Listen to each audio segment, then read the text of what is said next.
We found his boots 300 yards from the trail. Side by side, laces tied, socks folded neatly inside.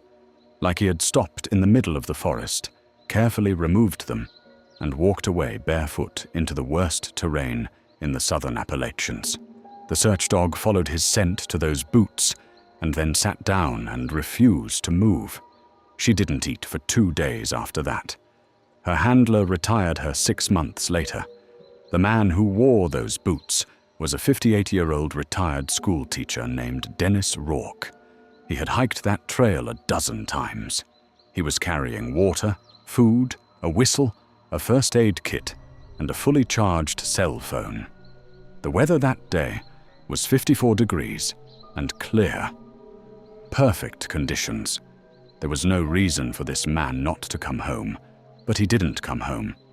And when I went back to the clearing where we found his boots, I discovered something carved into the trees that made me resign from search and rescue and never walk that trail again. I haven't told anyone this story until now, and I'm only telling it because staying quiet is starting to feel like the wrong thing to do.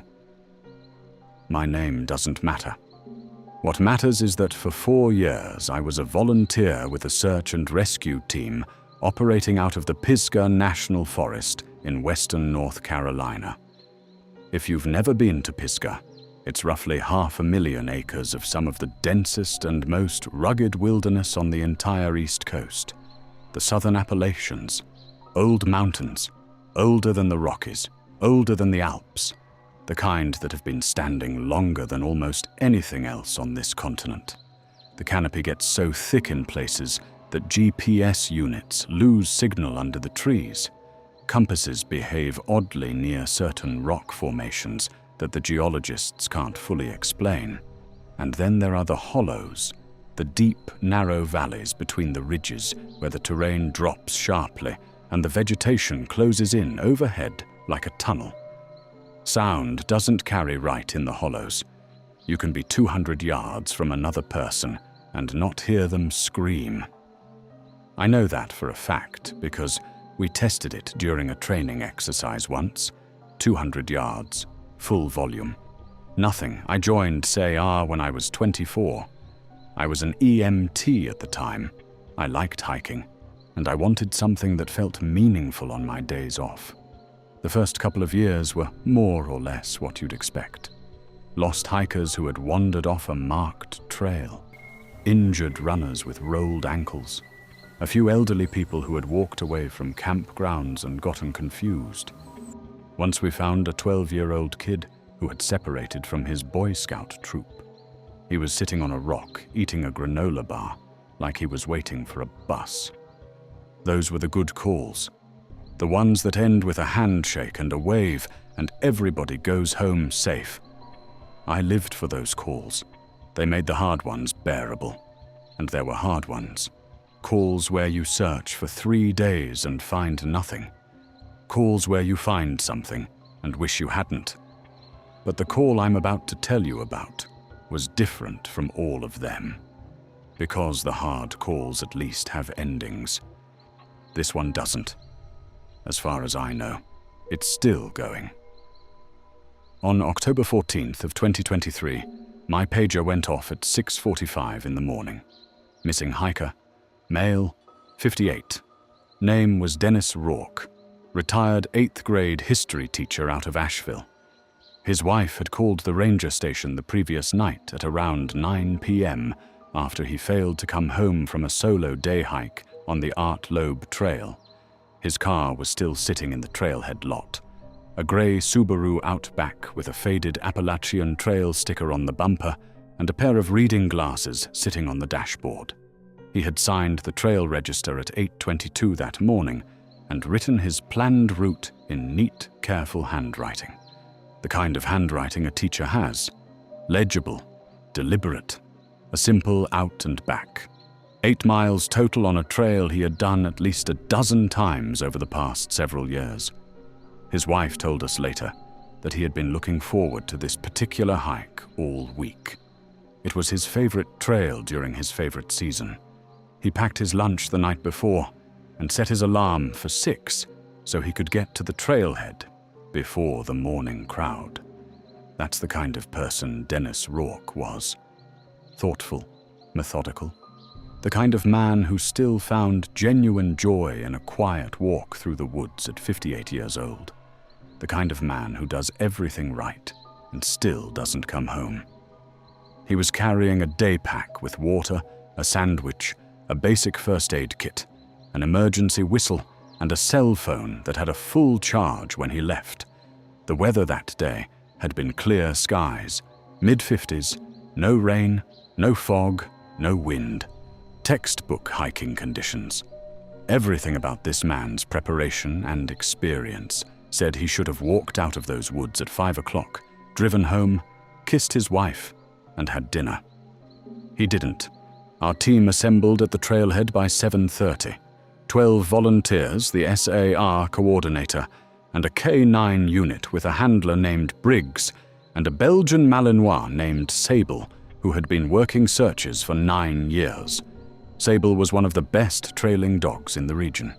I'd seen her work in rain, in snow, in pitch dark, and she had never once failed to follow a scent to its conclusion. I was paired with a guy named Ruiz, former military. 15 searches together over the years, calm under pressure, not the kind of person who gets spooked. We were assigned the section of trail between mile markers 3 and 6 with instructions to sweep outward from the trail at quarter-mile intervals. Standard grid protocol. We started hiking at 8. If you're watching this and you aren't subscribed, do me a favor and fix that right now. I post stories like this every single week, and based on my analytics, most of you watching aren't subscribed. It takes less than a second. Also, leave a like. I know everyone says that, but it genuinely changes how many people see this video. All right, back to the search. The first 3 miles were clean. Trail was in good shape. Moderate leaf cover, but the path was well defined. Ruiz and I called Dennis's name every 30 seconds, rotating who shouted, so neither of us blew out our voice. We checked ravines. We checked behind rock formations. We checked under blowdowns. Nothing. No sign of him. No response to our calls. At mile 3, we left the trail and began our first perpendicular sweep, heading east into the timber. This is where we walk a grid pattern through the forest for a set distance before returning to the trail and advancing to the next interval. It's slow work. Tedious. You're scanning the ground and the brush constantly, looking for color that doesn't belong, listening for sounds that don't fit. It requires a kind of sustained attention that most people can't maintain for more than a few hours. Ruiz and I had done it enough times that it was almost automatic. About 150 yards off the trail, Ruiz stopped. He was a few steps ahead of me, and he held up his fist the way he always did when he wanted me to freeze. I stopped. He pointed at the ground. Lying in the middle of a patch of ferns was a hiking pole. Just one. The left one. It wasn't broken. It wasn't bent. It was lying flat on the ground, as if someone had set it down, gently. I crouched next to it while Ruiz scanned the area. The wrist strap was still looped. That detail is important. When you're hiking with trekking poles, the strap goes around your wrist so that if you stumble or drop the pole, it stays with you. The only way this pole ends up on the ground, with the strap still looped, is if someone deliberately unstrapped it from their wrist and placed it there. It didn't fall. It was put. We flagged the location with orange tape and radioed the coordinator. He told us to continue. 40 yards further in the same direction, we found the second pole. Identical condition. Flat on the ground. Strap looped. Undamaged. 2 poles. 130 feet apart. In a straight line, heading deeper into the forest. Away from the trail. They weren't dropped in a panic. They were placed in a sequence. Like markers. like someone was leaving a trail of their own, pointing somewhere they wanted to be followed, or pointing somewhere they had been taken. We kept going. 250 yards from the trail, we found his backpack. It was sitting upright at the base of a large tulip poplar, not slumped over, not thrown. Sitting upright with both zippers closed and the hip belt buckled around nothing. The way you would set a bag down if you planned to come right back for it. Ruiz and I looked at each other. Neither of us said what we were thinking. I opened the pack. Water bottle, half full. Sandwich in a plastic bag, untouched. First aid kit, whistle. And in the front pocket, his phone. Dead battery. We bagged the pack and radioed it in. Later that night at the ranger station, we charged his phone and checked it. The last activity was a photograph taken at 9:51 a.m. on the morning he disappeared. It was a picture of the forest canopy, pointed straight up. Just branches and leaves and little fragments of sky between them. No caption. No text to anyone afterward. He stopped walking. He looked up. He took a photo of whatever he saw above him.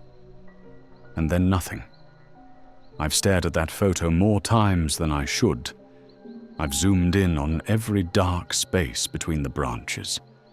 I've adjusted the brightness and the contrast, looking for something, anything, that might explain why a man would stop on a trail he knew and point his camera at the sky. I've never found anything, but I keep looking, because the photo feels like a question that was never finished. The K9 unit was brought to the backpack location. Briggs gave Sable the scent from Dennis's hat that his wife had provided. Sable picked it up immediately. Strong alert. She pulled hard on the lead, heading deeper into the forest in the same direction the poles had been pointing. But after about 20 yards, she stopped. She circled, picked it up again, went another 15 yards, stopped, circled. Briggs told me later it was the strangest behavior he had ever seen from her in 12 years of handling. He said the scent trail was acting like it had been scattered. Not faded. Scattered. Like Dennis had been in multiple locations, simultaneously, or like something had carried his scent through the area in a pattern that didn't correspond to a person walking. He said it reminded him of how a scent behaves when someone has been dragged. But there were no drag marks on the ground, no disturbed leaves, no broken ferns.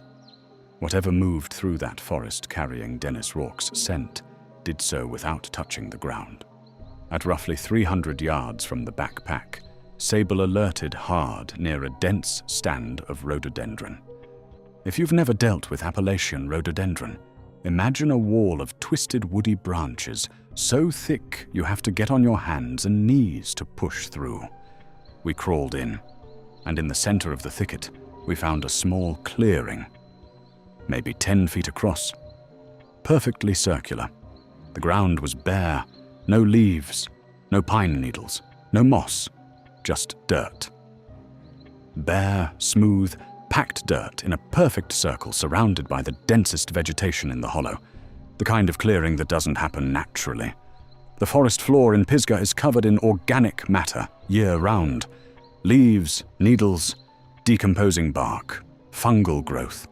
For a circle of bare dirt to exist in that environment, something had to have cleared it, maintained it, kept it that way over time.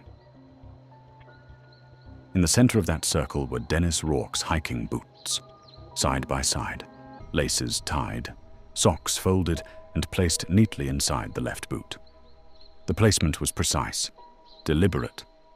The boots were centered in the circle as if measured, not shoved to one side, not dropped, positioned, like an offering, like something that had been arranged by hands that cared about symmetry. Nobody hikes barefoot in rhododendron. The ground in there is tangled roots, sharp rocks, and thorny undergrowth that would shred your feet before you made it 50 yards. You don't take your boots off in terrain like that unless you aren't thinking anymore, or unless whatever is guiding you doesn't care about your feet, or unless where you're going, you don't need them. Sable reached the boots, and the scent ended. Not faded, not diminished, ended. Like someone had drawn a line in the dirt and the scent stopped at it. Sable circled the clearing for 5 minutes.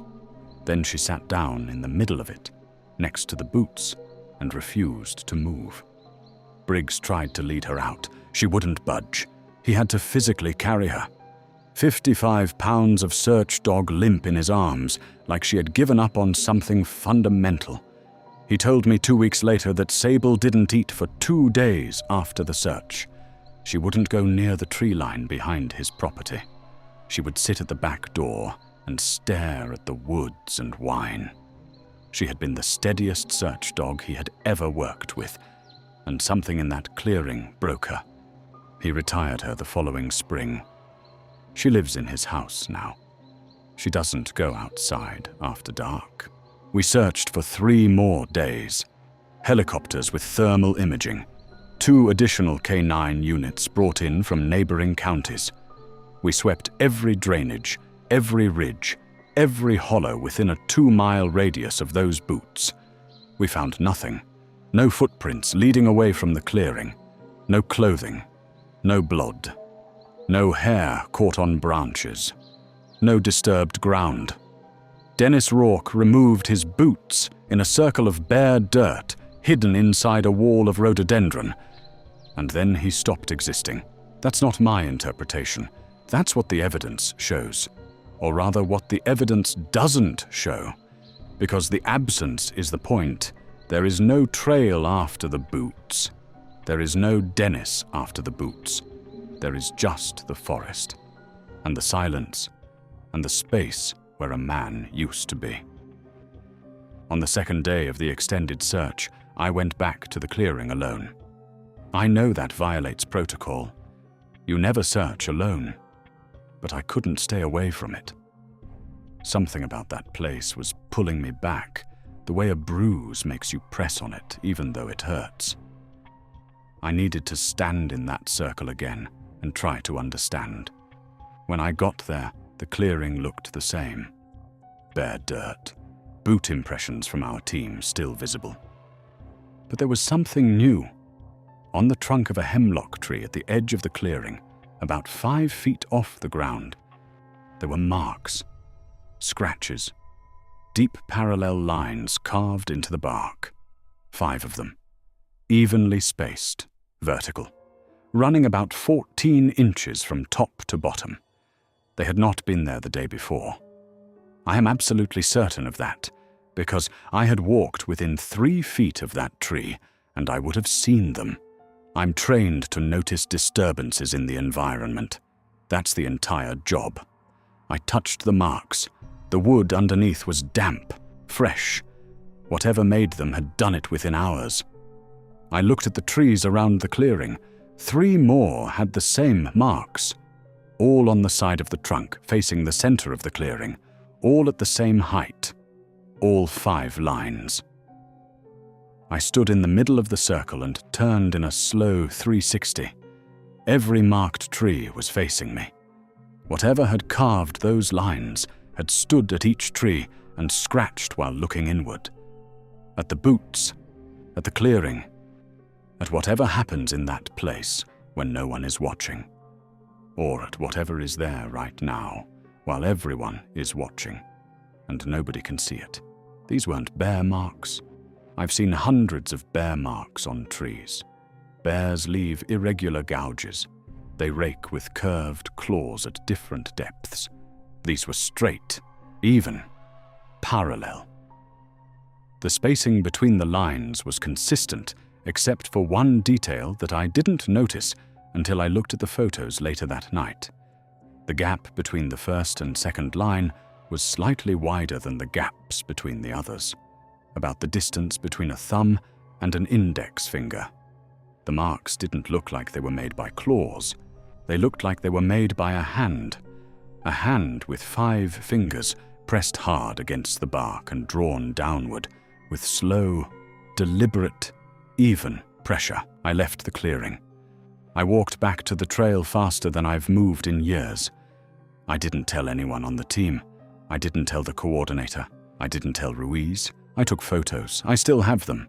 5 straight lines on 4 different trees, all facing a circle of bare dirt, where a man left his boots and vanished. I look at those photos sometimes at 2 in the morning when I can't sleep, and the house is quiet, and my wife is breathing softly next to me, and the world is supposed to feel safe. The marks are clearly visible. 5 lines, damp wood, straight, even, almost human. I went back one more time, March of 2024. 5 months after the search, I told myself I needed closure.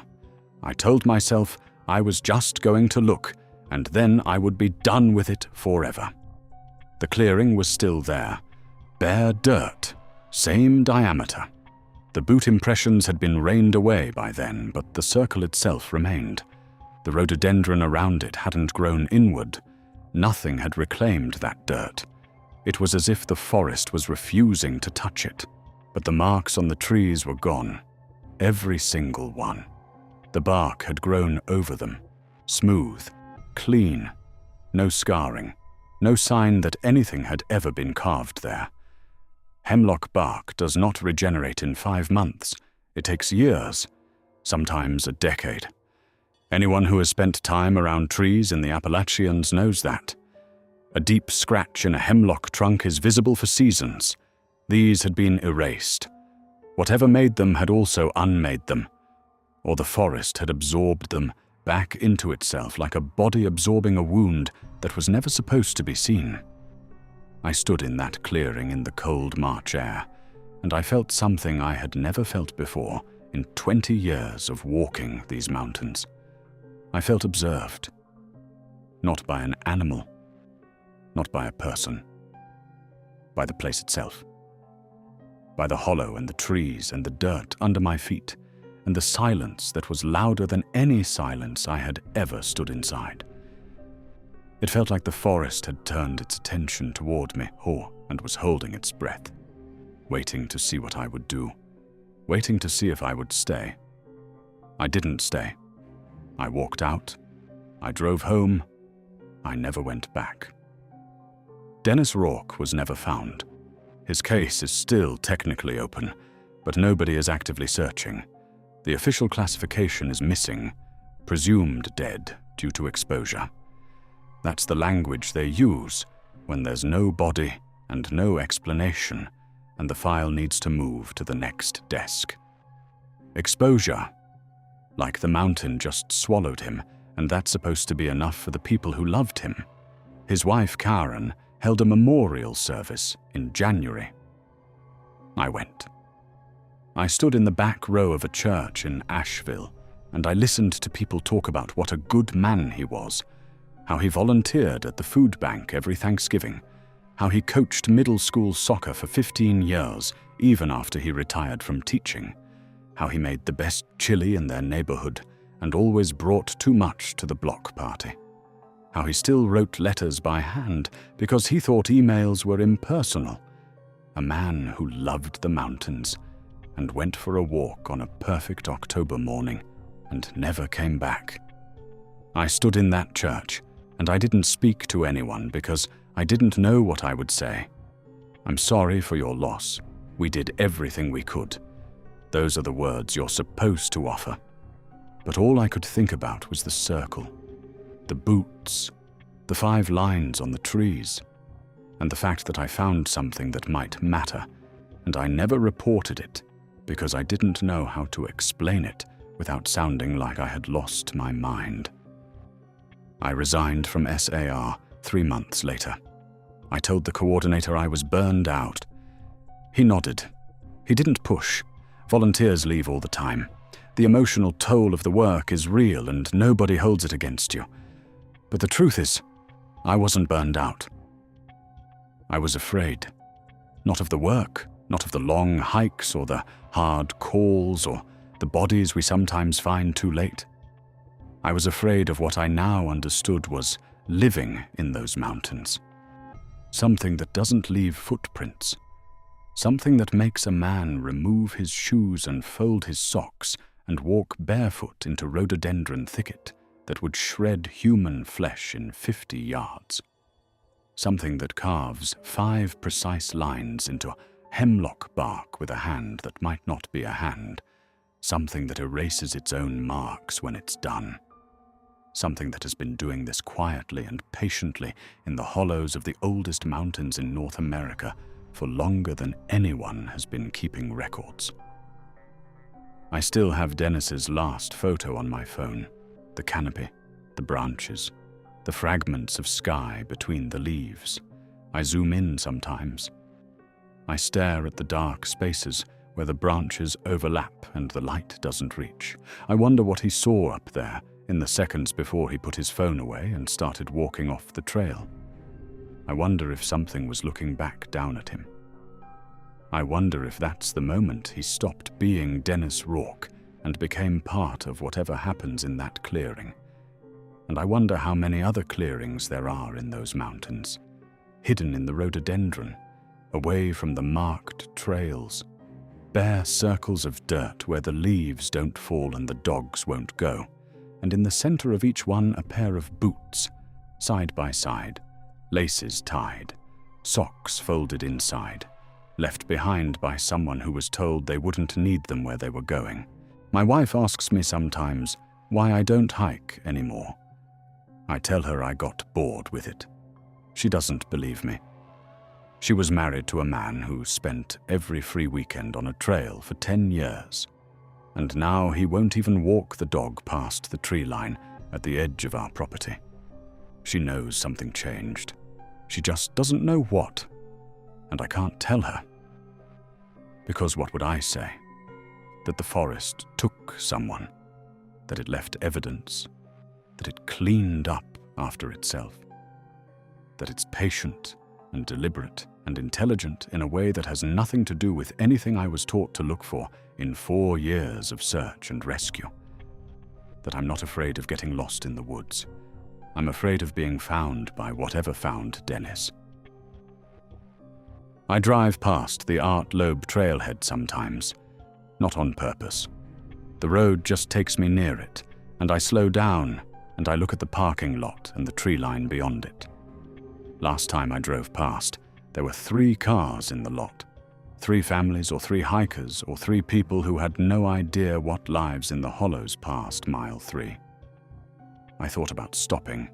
I thought about walking up to each car and saying, "Don't go in there." But what would I tell them? That a circle of bare dirt exists in the forest, where a man left his boots and walked into nothing, that something carved the trees and then healed them, that a search dog with 9 years of experience sat down in the dirt and gave up. They would smile politely and lock their doors, and I would look insane. So I kept driving, the way I always keep driving. The way everyone keeps driving past the things they know are true, but can't prove, and can't explain and can't forget. If you're still listening, I need to hear from you. Leave a comment and tell me what you think happened to Dennis Rourke. I've been carrying this for almost 2 years, and I don't have answers. Maybe one of you does. And if you've ever been in the woods and felt something you couldn't explain, something that made you turn around and walk back to your car without knowing why, leave that story in the comments. The most disturbing ones will be featured in a future video. Subscribe if you haven't already. I put out new stories every week, and the next one is going to be worse than this. Share this with someone who hikes alone. They need to hear this before their next trip. Stay on the trail, keep your boots on, and if the birds go quiet, turn around. Don't look up. Don't investigate. Just walk back to your car, and don't stop until you're on pavement. Because whatever lives in those hollows has been doing this for a very long time, and it has never once been in a hurry.